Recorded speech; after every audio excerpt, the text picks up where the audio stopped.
Hey, welcome back to Crime Time 911. Today we are getting into a cold case that hasn't gotten as much coverage as it should have. It's a case that has literally split a family in two.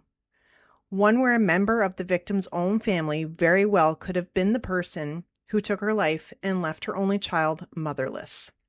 This case hit differently for me. I don't know the victim. I hadn't even heard of this case until it was recently brought to my attention.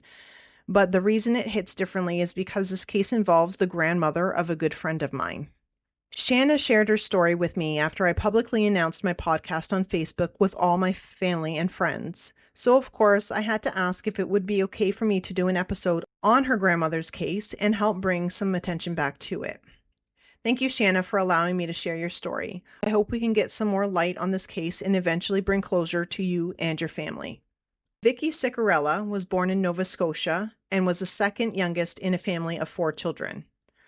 Her family had moved from Nova Scotia to Hamilton when she was just a young girl. Like a lot of teens, Vicki didn't have a great relationship with her parents and ended up living in a group home. Eventually, she would meet Sam, who was 24 years her senior and had already been married twice and had adult children. Vicki and Sam would eventually marry and have their first child together in 1984. Brad was Vicki's only child and was born with a genetic disorder called Prader-Willi syndrome.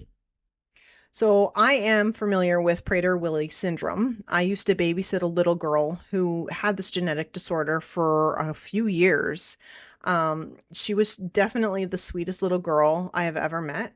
And those who have Prader-Willi may have distinct facial features such as almond-shaped eyes, a turned-down mouth, and thin upper lip. Other than having delayed motor skills, having a hard time thinking, learning, and problem-solving, one of the biggest traits that I remember about Prader-Willi was that people with the syndrome want to eat all the time, which leads to obesity. I remember the mother of the child I babysat had to put an alarm on the fridge because the little girl would get up in the middle of the night to sneak food. When Brad was only 4, Sam and Vicki would separate, and she would move into a townhouse with her son. Vicki was a devoted mother. It's not easy raising any child, but I'm sure raising a child with special needs is even more difficult. Vicki was always positive and did everything she could to ensure that her son had the best care. She even took a course to learn more on how to care for her son. Not only was Vicki a great mom, she was also an amazing grandmother to the grandchildren she gained when she married Sam. Her granddaughter Shanna describes Vicki as being like a second mom to her, and they spent a lot of time together. Shanna stated in an article that, quote, "She was funny, sarcastic, and a stern woman. She had a heart of gold. Brad was the love of her life." Sometime in 1990, Vicki began having an affair with a married man. So at this point, I am not sharing some of the names of those involved in this case because there hasn't been anything confirmed. And even though it's a cold case, it's still technically an ongoing investigation. So from here and throughout, the man Vicki was having an affair with will be referred to as the guy. The guy continued to tell Vicki that he was going to leave his wife, but like most married men who have affairs, it appeared to be just a story to keep Vicki by providing false hope. She had confided in friends and family when it came to her affair. Hilda, who was friends with Vicki since they attended Briarwood Vocational School for Girls, had told Vicki that the guy was just using her and that he was no good. Vicki's stepdaughter, Kim, told her that she needed to end the affair because something was going to happen.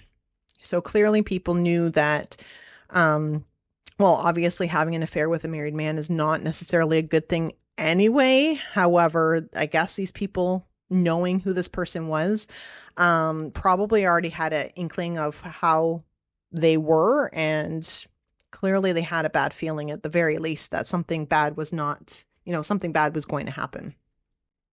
Vicki told them that she had been trying to break up with the guy, but he refused to accept it. He appeared to be obsessed with Vicki, even going so far as to spy on her. Hilda had set Vicki up with a friend of hers, and after one of their dates, Vicki had kissed this man. Well, the guy, spying on her, saw the kiss, and he confronted her on it. So this, I don't understand on I don't understand how someone who is married and clearly has no intentions of leaving his wife thinks that he has the right to be jealous when his mistress decides to move on with someone else. It's so hypocritical. You have no right to be jealous when you are leading two women along. On December 2nd, 1991, Vicki had been out grocery shopping at a nearby store. After she was done, she walked to her townhouse to ensure that she was home before Brad came home from school. Brad's school had made accommodations to get him home by taxi due to his Prader-Willi syndrome. So when he got home, he was only 7 years old at the time, he was surprised to find that the front door was locked.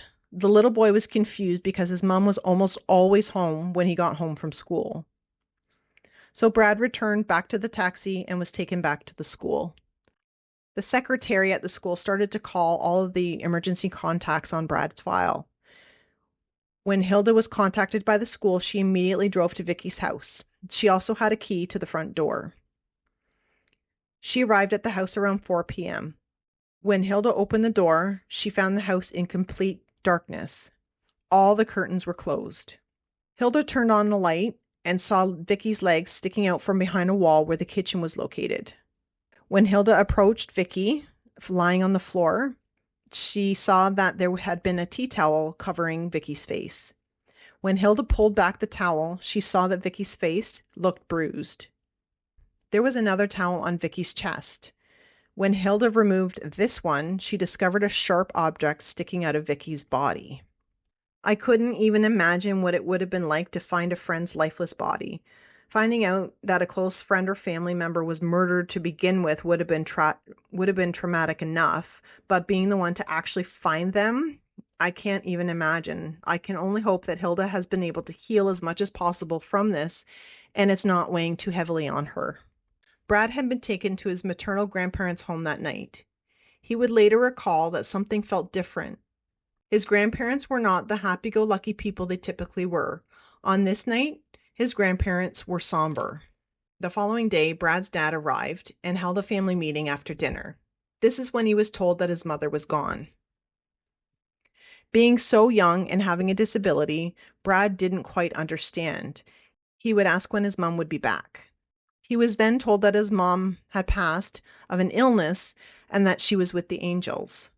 This confused Brad because he didn't think that his mother looked sick. He believed what his father and his grandparents told him for years afterward. I think that it would have been really difficult to tell Brad what had actually happened to his mother. I believe that his grandparents and his dad were just trying to protect him, and with him having Prader-Willi, maybe he wouldn't have been able to understand or even process the truth at such a young age. It was suspected that Vicki had known her attacker because there didn't appear to be any forced entry and the door had been locked from the outside. Did this person know that Brad would be home soon and didn't want him to find his mother's lifeless body? To Vicki's friends, there was no doubt that the guy she was having an affair with did it. They told the police about the affair that Vicki had been having and that the guy refused to leave Vicki alone. It was also revealed to police that the guy she had been having an affair with was a member of Vicki's extended family. Police would say that they don't know many people who would commit such a horrific crime like this and then take the time to lock the door behind them. Another sign that a person who has committed this crime might have known Vicki is that they had covered her face and the sharp object with towels. A lot of times this is a sign of remorse or that they couldn't bear to see their victim's face after such a brutal attack. And most commonly, people who cover the face usually know the person personally. So that's kind of where the remorse and the fact that they might not be able to not want to see their victim's face comes in. The forensic team had noted that there was a mark on the wall from a coffee mug being thrown at it, perhaps during a fight or a struggle. The team was able to lift some fingerprints from inside the home. However, if the perpetrator was somebody close to Vicki and had frequented the home, it would make it more difficult to narrow it down to a specific suspect. In 1991, even though DNA evidence was being used in criminal cases, the technology was still very much in its infancy. So at that time, it wouldn't help gain leverage in Vicki's case. The National DNA Database for Criminal Offenders in Canada was not created until the year 2000. The investigators assigned to the case, Avers Jacobson and Jim Lawfer, had interviewed a potential suspect for hours. This person was able to provide an alibi during the time of Vicki's attack. However, police felt that this person was not being entirely truthful. The investigators presented their case to the Hamilton Crown Attorney, David Carr, hoping to be able to lay charges. However, David thought that the evidence was too circumstantial to take the case to trial. Jacobson would later state, quote, "There was no doubt in our minds it was him. We put a lot of work into it. The Crown decided not to proceed." The name of the suspect was never confirmed by police. It said that a detective had revealed to Hilda that it was the guy that Vicki had been having an affair with who did it. Apparently, the guy tried to turn things around and point his fingers at Hilda, telling the police, quote, "What makes you think she didn't do it? She was the last one to see her." Hilda was the last known person to see Vicki alive. She had dropped her off at the grocery store on what turned out to be the last day Vicki would be alive. So definitely seems like a typical guilty party, trying to deflect the suspicions away from himself and point it towards other people. An innocent person wouldn't just randomly point fingers at others unless they had a real and legit reason to believe who had committed the crime in question. So the fact that he just randomly pointed his fingers at Hilda just because she happened to drop Vicki off at the grocery store, like, without any other further proof, as far as he knows, there was, no hostility between Vicki and Hilda. They were really good friends. They had no issues. So what motive would Hilda have had in this situation? So clearly he's got a guilty conscience and he's trying to get the suspicion off of him. Police would interview more than 40 people in an attempt to clear suspects. On the day of Vicki's funeral, police would be outside of the funeral home.